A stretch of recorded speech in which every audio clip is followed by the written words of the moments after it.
presenter is Jamie Lowell, who's going to be talking with us about homelessness and how it hits pretty close to home right here with Seacoast Family Promise right in our neighborhood.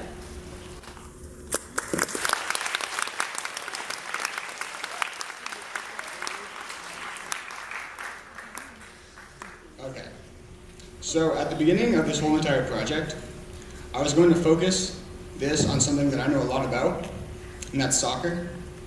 I had it all set up and ready to go, and so I got home from school that day and I told my mom, I said, "Mom, I'm going to do this on soccer." And she said, "Why are you going to do it on something you already know a lot about? How's that going to change you?" And so after a brief discussion, she told me that I have to pick something else. And so for days, I thought about what I was going to do. You see, I've been involved with SFP, Seacoast Family Promise, a couple times over my life, but not regularly. So I came up with the idea that I was going to do my project on this word. And over the course of the year, I'd get to help out with SFP more and more. See, homelessness is a word we all know, but a topic that very few of us actually know a lot about. In the US, there's over 500,000 homeless people, about 600,000. 25% of homeless people have mental illnesses, bipolar, or having schizophrenia. 13% are women fleeing sexual and domestic harassment or assault. 50% of homeless teens are runaways from their parents. And 8% of those teens use drugs to self-medicate because there's no other way to ease the pain for them. What I learned is you can't judge a homeless person because you don't know what they've been through in their life. Imagine having to give up your child because you can't pay for their needs and what every single child deserves. Imagine being this age, out on the streets, without your parents, alone, all by yourself. This is a map of homelessness in the US. As you can see, where most homeless people actually reside is in California, but where most homelessness actually happens is up in the New York area.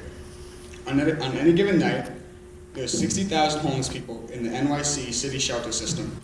About 22,000 of those people are children under the age of 17. 238,110 of the homeless population in the US are family members. An interesting thing is that if these families had been in this situation 10 years earlier, they wouldn't have been homeless. Here's SFP Director Patty Freewater's talking on this subject. Before I took this job, that average families like mine and yours were who we are now calling homeless. I would have told you were nuts. I would not have believed it. What is happening in this country and everywhere is that average American working families are falling through the cracks. They can't afford all of the prices that are going up on rentals. They can't afford high food costs and fuel costs. They're just not making it anymore. A lot of people have lost their jobs and a lot of people are underpaid. You can't support a family of 2 or 3 or 4 for $8 or $9 an hour, and we're not making housing available that is workforce housing. So it's incredible what's going on. These are regular folks, just like you or me.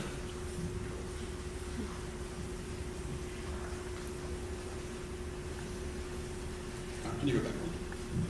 All right. So, Seacoast Family Promise is a national organization that helps families find homes and gives them temporary housing in churches and shelters in their area.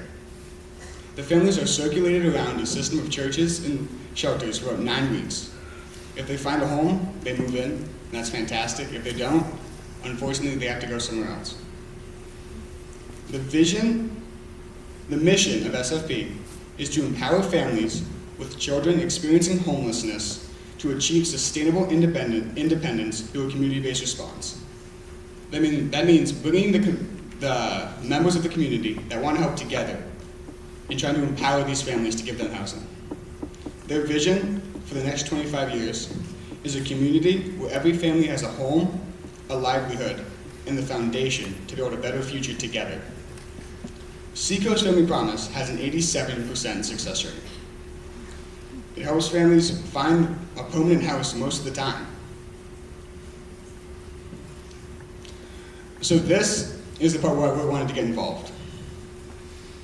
Once a week or twice a week, I would go to SFP and play with Sam, right here, and Johnny. Sam's 10 years old and in 5th grade. Over the year, we had a lot of fun. We went on adventures in search of animals in the woods. He's very interested in science. We played sports, or we just hung out and enjoyed each other's company when we weren't doing his homework for him. Overall, it was the most fun I've ever had during a school project.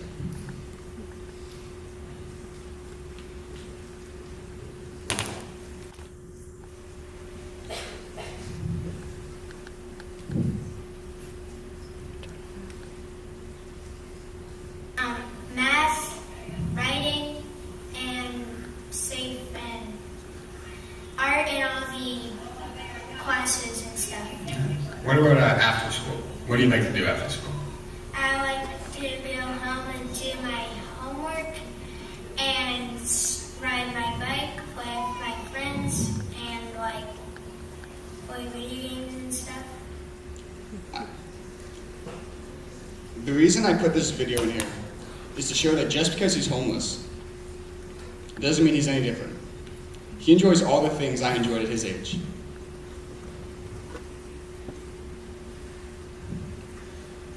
We stereotype the homeless nowadays. We say that they're rapists, they're bad people, they're drug abusers. But that's not true. I did, before this project, associate homelessness with the people you see on the side of the streets, begging for money. The ones that looked like life had just beaten them down and they weren't even willing to get up and try again. But that all changed when I met Sam. He's the nicest kid I've ever met in my life. He always puts me before him, even though I have things he doesn't. He wants to make all the others around him happy. Me and him learned a lot from each other over the years, and what I definitely took from him was how much more important a family bond is, rather than materialistic things.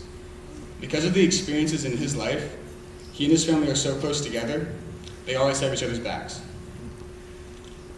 It's unfortunate that I didn't get to meet Johnny a lot, but we did hang out a couple of times. He is hyper, he's pretty funny, but what amazes me is how happy he always is, no matter what. Sam recently found housing and is in the process of moving into his new apartment. Luckily, I'll still be able to visit Sam, maybe not as regularly, but I'll definitely make it happen. I'm very happy for Sam and his family, and I'm excited for what their future holds for them. To end it off, I'm going to share a quote with you from Jan Schakowsky, who is the U.S. representative for Illinois' 9th District. There's a lot that happens around the world we cannot control. We cannot stop earthquakes. We cannot prevent droughts, and we cannot prevent all conflict. But when we know where the hungry, the homeless, and the sick exist, then we can help. The most important thing to take away from this talk is that we can't help them without understanding what they've been through. Over the year, I made it my goal to help and understand, and I'm hoping that at some point in the future you do too. Thank you.